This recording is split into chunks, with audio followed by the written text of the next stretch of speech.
গরম গরম ভাতের সাথে যদি এই রকম একটা পাতুরি থাকে আর কিছুই লাগবে না, একটা পাতুরি দিয়েই এক থালা ভাত নিমেষেই শেষ হয়ে যাবে। নমস্কার বন্ধুরা, ওয়েলকাম টু মাই চ্যানেল। আজকে বানাবো লাউ পাতায় রুই মাছের পাতুরি। এভাবে যদি বানানো হয় খেতে যে এতটা টেস্টি হয়, না বানিয়ে খেলে জানবেন না। তো চলুন পুরো রেসিপিটা দেখে নিই। প্রথমেই এখানে আমি একটা ফ্রাই প্যান বসিয়ে দিয়েছি, দিয়ে দিচ্ছি এখানে সামান্য পরিমাণে তেল। তেলটা ভালোভাবে গরম করে নিয়ে একে একে মাছগুলো আমি দিয়ে দেব। মাছগুলোকে প্রথমেই আমি লবণ, হলুদ আর সামান্য পরিমাণে এখানে ভিনিগার দিয়ে মাখিয়ে রেখেছিলাম। আপনারা চাইলে এখানে লেবুর রসও ব্যবহার করতে পারেন। মাছ থেকে ভালো করে জলটা আমি এখানে ঝরিয়ে নিয়েছি। এবারে আমি মাছগুলোকে একটা সাইডের দিকে সরিয়ে দিয়ে গ্যাসের ফ্লেমটা কিন্তু এখানে একেবারে লো রেখেছি। দিয়ে দিচ্ছি সামান্য পরিমাণে এখানে পেঁয়াজ কুচি আর হাফ চামচ মতো এখানে কালো জিরে ব্যবহার করেছি। এবারে সব কিছুকে একেবারে লো ফ্লেমে আমি আস্তে আস্তে ভেজে নেব। মাছটা কিন্তু আমি খুব বেশি ভাজবো না, হালকা করে মাছটা ভেজে নেব যাতে মাছের কাঁচা গন্ধটা চলে যায়। অনেকেই কিন্তু এইভাবে কাঁচা মাছ খেতে পারে না। আপনারা চাইলে এইভাবে পাতুরিটা বানাতে পারেন, তাহলেও কিন্তু খেতে অসাধারণ হয়। মাছগুলো আমি হালকা করে উল্টে পাল্টে ভেজে নিয়েছি। তো মাছগুলো কিন্তু যথেষ্ট নরম আছে, কিন্তু শুধুমাত্র মাছের কাঁচা গন্ধটা চলে গেছে। এবারে গ্যাসের ফ্লেমটা বন্ধ করে আমি এগুলোকে নামিয়ে ঠান্ডা করে নেব। এখানে আমি একটা মিক্সি জার নিয়েছি এখানে 2 চামচ পোস্ত আর 3 চামচ মতো এখানে সাদা সরষে ব্যবহার করেছি। আপনারা চাইলে এখানে কালো সরষেও ব্যবহার করতে পারেন। এবারে সামান্য পরিমাণে লবণ দিয়ে এটাকে শুকনো প্রথমে আমি ঘুরিয়ে নেব। শুকনো আমি একটুখানি ঘুরিয়ে নিয়েছি। এবারে দিয়ে দিচ্ছি এখানে 2টো কাঁচা লঙ্কা, একটা টমেটো। এবার এটাকে জল দিয়ে ভালোভাবে একটা পেস্ট বানিয়ে নেব। তো এদিকে আমি গরম জল দিয়ে লাউ পাতাগুলো এখানে ডুবিয়ে রেখেছিলাম। এবার এটাকে ছেঁকে নেব।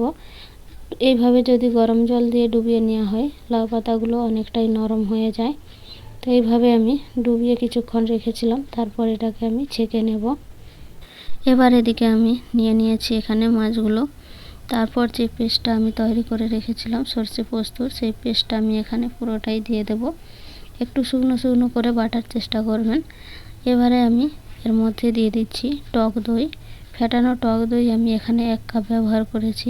মশলাটা যদি আপনারা কম খেতে চান তাহলে এখানে কম মশলা ব্যবহার করবেন।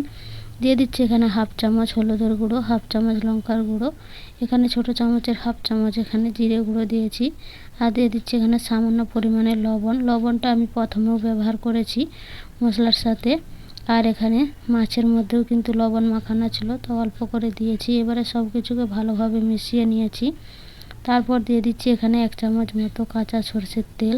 সরষের তেলটা দিয়েও ভালোভাবে এখানে মাছগুলোকে একটু মেখে তারপর আমি একটু রেখে দেব। 5-6 মিনিট মতো ঢাকা দিয়ে রেখে দেব।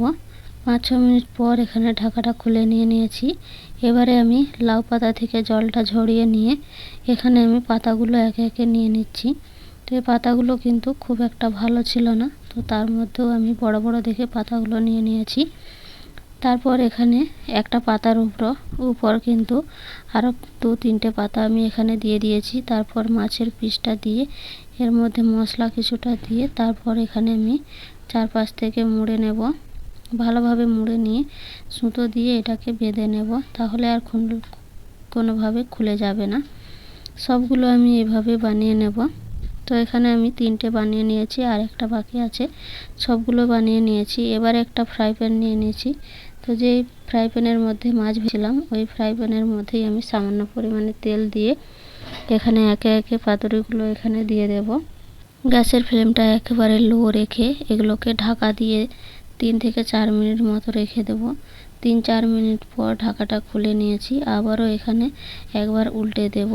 3 থেকে 4 মিনিট পর এইভাবে উল্টে পাল্টে ঢাকা দিয়ে আমি রান্না করে নেব। এখানে আমি 15 থেকে 20 মিনিট মতো এগুলোকে রান্না করে নিয়েছি। এবারে গ্যাসের ফ্লেমটা বন্ধ করে আমি এখানে নামিয়ে নেব। মাছগুলো কিন্তু সুন্দরভাবে হয়ে গেছে, কারণ মাছগুলো আগেও আমি একবার রান্না করেছি। দেখতেই পাচ্ছেন কত সুন্দর হয়েছে। তো আমি নামিয়ে দেখাচ্ছি। দেখুন, দেখতে যতটা সুন্দর হয়েছে খেতেও কিন্তু ততটাই ভালো হয়েছিল। তো একবার এইভাবে বানিয়ে ট্রাই করতে পারেন। আজকের পাতুরির রেসিপি কেমন হয়েছে অবশ্যই কমেন্ট করে জানাবেন। ভালো লাগলে একটা লাইক দিয়ে দেবেন।